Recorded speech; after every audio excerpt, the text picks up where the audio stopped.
കർക്കിടക മാസത്തിലെ അമാവാസി ദിവസമാണ് കർക്കിടക വാവായി ആചരിക്കുന്നത്.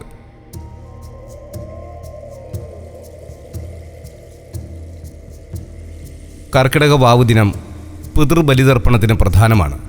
ഈ ദിനത്തിൽ ബലിതർപ്പണം നടത്തിയാൽ ഭൂമിയിൽ നിന്നും മൺമറഞ്ഞു പോയ നമ്മുടെ പൂർവികരായ പിതൃക്കളുടെ ആത്മാവിന് ശാന്തി ലഭിക്കുമെന്നാണ് ഹൈന്ദവ വിശ്വാസം. നാം ഇന്ന് സുന്ദരമായ ഈ ഭൂമിയിൽ ജീവിക്കാൻ കാരണക്കാരായ മൺമറഞ്ഞു പോയ നമ്മുടെ പൂർവികരെ സ്മരിക്കുവാനും അവരുടെ ഓർമ്മകൾക്ക് മുമ്പിൽ പ്രാർത്ഥനകളോടെ ബലിച്ചോറും തീർത്ഥവും തർപ്പണം നടത്തി അവരുടെ മോക്ഷപ്രാപ്തിക്കായി പ്രാർത്ഥിക്കുവാനും അനേകായിരങ്ങളാണ് കേരളത്തിലെ വിവിധ ക്ഷേത്രക്കടവുകളിലും സ്നാനഘട്ടങ്ങളിലും കടൽ തീരങ്ങളിലും ബലിതർപ്പണത്തിനായി എത്തുന്നത്. അതിൽ വളരെ പ്രധാനപ്പെട്ട ഒരിടമാണ് ഭാരതപ്പുഴയോട് ചേർന്ന് കിടക്കുന്ന പങ്ങാവ് ശിവക്ഷേത്ര സന്നിധി. പങ്ങാവ് അപ്പനെന്നാൽ സാക്ഷാൽ പരമശിവൻ തന്നെ. ഈ ക്ഷേത്രം സ്ഥിതി ചെയ്യുന്നത് തൃശ്ശൂർ ജില്ലയിലെ ചെറുതുരുത്തിയിലാണ്.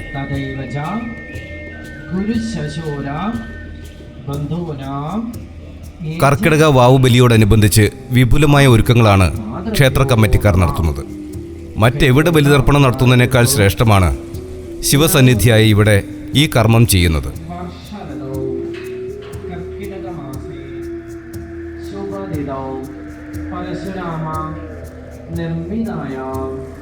പന്ത്രണ്ട് അമാവാസികളിൽ ബലിതർപ്പണത്തിന് ഏറ്റവും ശ്രേഷ്ഠമായത് കർക്കിടകത്തിലെ അമാവാസിയാണ്. ശിവക്ഷേത്ര സന്നിധിയിലായതുകൊണ്ട് ബലിതർപ്പണത്തിന് ശേഷം തിലഹോമം നടത്താനുള്ള സൗകര്യമാണ് ഇവിടെ ബലിയിടുമ്പോൾ കിട്ടുന്ന മറ്റൊരു പ്രത്യേകത. മരണശേഷം ആത്മാവ് പിതൃലോകത്തെത്തുന്നു എന്നാണ് ഹൈന്ദവ വിശ്വാസം. അവിടെ നിന്ന് പിന്നീട് അവർ പുനർജനിക്കുകയോ മറ്റൊരു ലോകത്തേക്ക് പോവുകയോ മോക്ഷം ലഭിച്ച് ഭഗവത് സന്നിധിയിൽ എത്തുകയോ ചെയ്യുന്നു എന്നാണ് വിശ്വാസം. ജനുവരി പകുതി മുതൽ 6 മാസം ഉത്തരായനവും പിന്നീടുള്ള 6 മാസം ദക്ഷിണായനവുമാണ്. അതിൽ ഉത്തരായനം ദേവന്മാർക്കും ദക്ഷിണായനം പിതൃക്കൾക്കും ഉള്ളതാണെന്നാണ് വിശ്വാസം. ഉത്തരായനത്തിന്റെ ആരംഭമാണ് കർക്കിടക മാസം. ഈ മാസത്തിലെ കർത്തവാവ് ദിനത്തിൽ പിതൃക്കൾ ഉണരുന്നു എന്നാണ് വിശ്വാസം. ഭൂമിയിൽ 1 മാസം പിതൃക്കൾക്ക് 1 ദിവസമാണ്. അങ്ങനെ നോക്കുമ്പോൾ 12 മാസം എന്ന് പറയുന്നത് അവർക്ക് 12 ദിനങ്ങളാണ്. ഈ 12 ദിനങ്ങളിൽ ഒരിക്കൽ ഭൂമിയിൽ ജീവിച്ചിരിക്കുന്ന ബന്ധുക്കൾ മൺമറഞ്ഞു പോയ പൂർവ്വ പിതൃക്കൾക്കുള്ള അന്നം നൽകണമെന്ന് പറയപ്പെടുന്നു. പിതൃലോകത്ത് വാസു, രുദ്ര, ആദിത്യ എന്നീ ദേവതകളുണ്ടെന്നും ഇവർ നമ്മൾ നടത്തുന്ന തർപ്പണം സ്വീകരിച്ച് അതാത് പിതൃക്കൾക്ക് എത്തിച്ചു കൊടുക്കുന്നു എന്നും സ്വർഗത്തിലേക്കുള്ള യാത്രയിൽ അവർക്കത് പാഥേയമായി ഭവിക്കുകയും ചെയ്യുന്നുവെന്നും വിശ്വാസമുണ്ട്. പുഴയിൽ വെള്ളം കൂടിയതിനാൽ 100-ലധികം പേർക്കാണ് ഒരേ സമയത്ത് സ്നാനം ചെയ്യുവാനുള്ള ഷവർ ബാത്ത് സംവിധാനവും ഇവിടെ ഒരുക്കിയിട്ടുള്ളത്.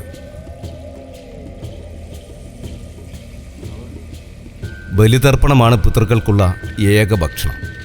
ഇത് ലഭിക്കാതെ വന്നാൽ പിതൃക്കൾ മോക്ഷം ലഭിക്കാതെ മറ്റു ജന്മങ്ങളെടുക്കുമെന്നും അവരുടെ ശാപം പിൻതലമുറകളെ കൂടി ബാധിക്കുമെന്നും ഇത് മുടങ്ങിയാൽ പിതൃക്കൾ കോപിക്കുമെന്നും വിശ്വസിക്കപ്പെടുന്നു. അതിൻ്റെ കെട്ടുമഴിച്ച് പിണ്ടത്തിൻ്റെ മുകളിൽ വെച്ചോളൂ. വലതുവശത്തുള്ള സ്ത്രീകൾക്കും പുരുഷന്മാർക്കും കുട്ടികൾക്കും എല്ലാം തന്നെ പ്രായഭേദമന്യേ തങ്ങളുടെ പിതൃക്കൾക്കായി ബലിതർപ്പണം ചെയ്യാവുന്നതാണ്. ബലിതർപ്പണം ചെയ്യുന്നവർ വാവു ദിവസത്തിൻ്റെ തലേന്നാൾ ഒരിക്കലെടുക്കേണ്ടതുണ്ട്. അതായത് 1 നേരം മാത്രം അരിയാഹാരം. വാവു ദിനത്തിൽ കുളിച്ചീറിനൊടുത്ത് മരിച്ചു മൺമറഞ്ഞു പോയ പൂർവ്വ പിതൃക്കളെ മനസ്സിൽ സങ്കല്പിച്ച് ക്ഷേത്ര പൂജാരിയുടെയോ അല്ലെങ്കിൽ കർമ്മിയുടെയോ നിർദ്ദേശമനുസരിച്ച് ബലിതർപ്പണം നടത്തണം.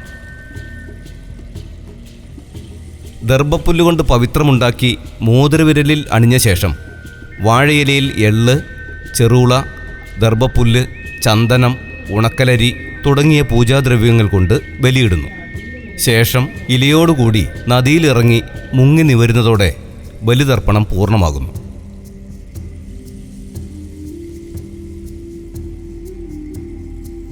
ബലിതർപ്പണം കഴിഞ്ഞ് തൊഴുതു മടങ്ങുന്നവർക്ക് ഈ ക്ഷേത്രത്തിൽ തന്നെ പ്രഭാത ഭക്ഷണവും ഒരുക്കാറുണ്ട്.